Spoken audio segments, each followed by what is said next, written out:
यह घटना उस समय की है जब मर्यादा पुरुषोत्तम भगवान श्री राम लंका विजय के लिए समुद्र पर सेतु बनवाने का काम कर रहे थे।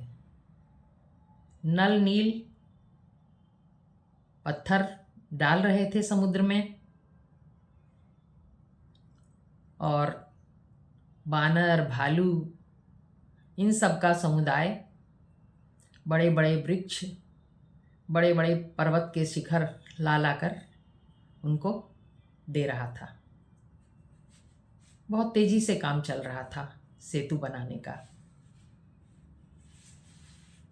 एक नन्ही सी गिलहरी पेड़ पर बैठी देख रही थी कि मैं भगवान के इस कार्य में क्या सहयोग दे सकती हूँ।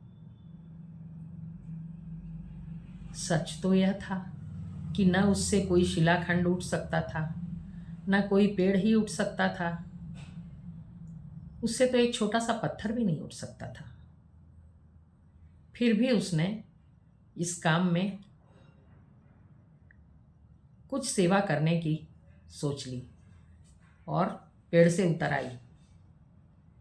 और अब वह नदी में जाकर नहाती और रेत पर लोट-पोट होकर अपने शरीर से रेत को चिपका लेती और फिर सेतु पर जो बना हुआ था उस पर दौड़ जाती, जिससे कि जो गड्ढे के पत्थरों के बीच जो गड्ढे थे उनमें उसके शरीर की धूल झड़ जाती और फिर वह नदी में स्नान करने के लिए समुद्र में स्नान करने घुसती। फिर वापस दौड़ जाती। वह लगातार यह प्रयत्न कर रही थी।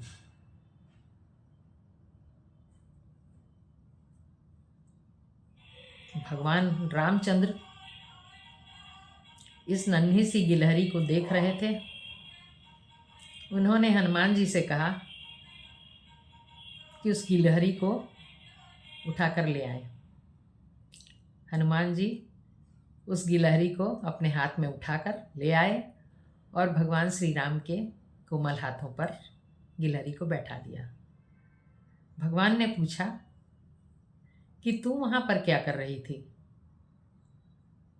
क्या तुझे डर नहीं लगता कि तू किसी भालू बानर के पैरों के नीचे आ जाएगी? कोई शिलाखंड तेरे शरीर पर गिर जाए, कोई पेड़ का बड़ा तना गिर जाए तो तू वहीं ख़त्म हो जाएगी। तो गिलहरी ने कहा कि भगवान, आपके लिए इस सेवा कार्य में अगर मैं आपके सेवकों के पैरों के नीचे कुचल भी जाती तो भी मेरा भाग्य होता। वह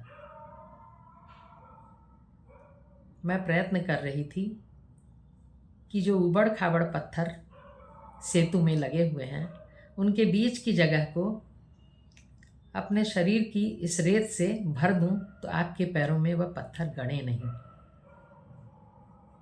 एक नन्हे से जीव के इस बड़े से प्रयत्न को देखकर रामचंद्र जी अत्यंत खुश हुए। वो तो करुणामय है। उनके बाएं हाथ पर गिलहरी बैठी थी। उनके लिए यह बहुत बड़ी बात नहीं है किसने कितना तप किया, जप किया, कितना दान किया। वह मात्रा नहीं देखते, वह देखते हैं कि आपकी शक्ति कितना करने की है और आप कितना कर रहे हैं। उस नन्हे से जीव की शक्ति बिल्कुल नहीं थी, लेकिन उसका प्रयत्न बहुत ज़्यादा था और वह अपने बदन से रेत लपेट कर लाती और पुल पर झाड़ती। कब पुल के छेदों को भरेगी यह उसने नहीं सोचा, किंतु वह अनवरत प्रयास कर रही थी। भगवान अत्यंत खुश हो गए और उसके ऊपर अपने दाएं हाथ से गिलहरी के पीठ पर हाथ फिरा दिया। उनके हाथ की 3 रेखाएं गिलहरी के शरीर पर पड़ गईं और वो आज तक हर गिलहरी के शरीर पर है। ये भगवान राम की कृपा है।